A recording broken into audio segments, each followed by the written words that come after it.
ভাবে যাইতাছে হঠাৎ করিয়া হযরত নিজামুদ্দিন আউলিয়া তার ভক্তবৃন্দ যারা আছে সবাইকে ডাক দিলেন। ডাক দিয়া বলে, আমি তোমাদেরকে তিনটা প্রশ্ন করব, কেউ পারবানি আমার এই প্রশ্নের উত্তর দিতা? সবাই বলে, হুজুর বাজান আপনি প্রশ্ন করেন।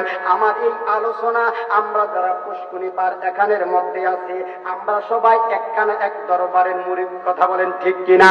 কেউ সোনাকান্দা দরবার শরীফের মুরিদ, কেউ সরমুনার মুরিদ আছে কিনা, আছে কিনা, কেউ সরসিনার মুরিদ, কেউ অতাকবীর কাশিমপুরের, কেউ রাজা সাবিতলার মুরিদ, আমরা সবাই কেউ শীতলাই দরবার শরীফের মুরিদ। এইভাবে আমরা এখানে অর্থাৎ মুরিদ আছি। পীরের হাতে আমরা বায়াত গ্রহণ করছি রে। আর পীরের হাতে হাত দিলে মুরিদ হইলে লাভ কি, সেই সম্পর্কে আপনারা আলোচনাটা শোনেন। বাজান আমার গভীর মনোযোগ, অন্তরের মধ্যে কানটা লাগিয়ে দিন।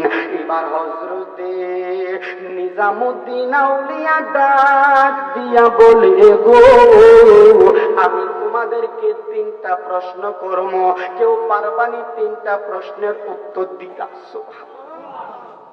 এক নম্বরে প্রশ্ন, আচ্ছা বলো তো আল্লাহর হুকুম মানা কি? দুই নম্বর প্রশ্ন, বলো তো রাসূলের হুকুম মানা কি? তিন নম্বর প্রশ্ন, বলো তো পীরের হুকুম মানা কি? সবাই বলে, কি রে আরে জীবনে কত প্রশ্ন শুনলাম, আরে এমন প্রশ্ন তো শুনি নাই। এক নম্বর প্রশ্ন উত্তর জানি, দুই নম্বর প্রশ্নের উত্তর জানি, তিন নম্বরের প্রশ্নে কোনদিন শুনি নাই, কেউ কোনো কথা বলে না। দূর থেকে হযরতে আমির খসরু রাহমাতুল্লাহি আলাইহি ডাক দিয়া বলে, বাজান অনুমতি দিলে আমি উত্তর দিতাম। আল্লাহু আকবার বলেন না? আপনি অনুমতি দিলে আমি উত্তর দিতাম। নিজামুদ্দিন আউলিয়া ডাক দিয়া বলে, আমির খসরু রে রে আমির খসরু, বলো বলো বলো, তুমি পারলে বলো।